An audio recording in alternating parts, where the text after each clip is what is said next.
पूर्व मुख्यमंत्री और कांग्रेस नेता दिग्विजय सिंह ने हाल ही में बयान दिया है, पाकिस्तान और भारतीय राजनीति पर तीखा हमला किया है। वहीं उन्होंने कहा कि ओसामा बिन लादेन को संरक्षण देने का काम पाकिस्तान ने ही किया है और आतंकी खुलेआम वहां शरण पा रहे हैं। उन्होंने भारतीय सेना और सूचना तंत्र को सही टारगेटिंग के लिए बधाई दी। दिग्विजय सिंह ने पहलगाम की आतंकी घटना का उल्लेख करते हुए कहा कि 4 आतंकियों का पता अभी तक नहीं चल पाया है, जिस पर विशेष ध्यान देने की जरूरत है। उन्होंने कहा कि भारतीय सेना ने मात्र 4 दिनों में पाकिस्तान को घुटनों पर ला दिया है। उन्होंने आरोप लगाया कि पाकिस्तान झूठी खबरें फैला रहा था, जिसका जवाब भारतीय सेना की तरफ से सोफिया और व्योमिका ने मजबूती से दिया। दिग्विजय सिंह ने भाजपा के नेताओं पर भी हमला किया और कहा कि संघीय विचारधारा वाले भाजपा नेता हिंदू मुस्लिम की राजनीति में लगे हुए हैं। उन्होंने मंत्री विजय शाह की विवादित बयानबाजी का जिक्र करते हुए कहा कि भाजपा ने उनकी कोई कार्रवाई नहीं की, बल्कि उन्हें बचाने में लगी हुई है।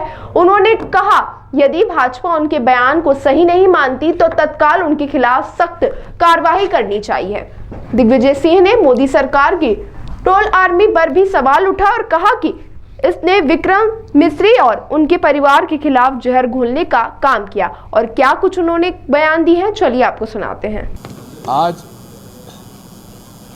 भारत के लिए सबसे महत्वपूर्ण मुद्दा है आतंकवाद। जिस प्रकार से पाकिस्तान आतंकवादियों का अड्डा बन चुका है और जहां प्रमाणित रूप से आतंकी गतिविधियों को संरक्षण दिया जाता है, स्वयं पाकिस्तान के जो रक्षा मंत्री हैं वो इस बात को कह चुके हैं कि मजबूरी में हमें विदेशी ताकतों के प्रभाव से आतंकवादियों को संरक्षण देना पड़ा।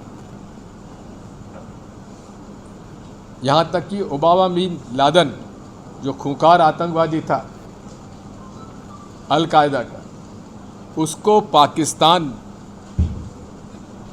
ने 6 साल तक उसको शरण दी और एबोटाबाद जहाँ की मिलिट्री एकेडमी है आर्मी की, उस मिलिट्री एकेडमी से आधा किलोमीटर दूर ओसामा बिन लादेन का निवास बन चुका था।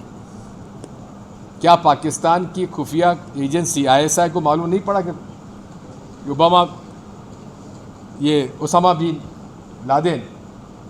Osama bin Laden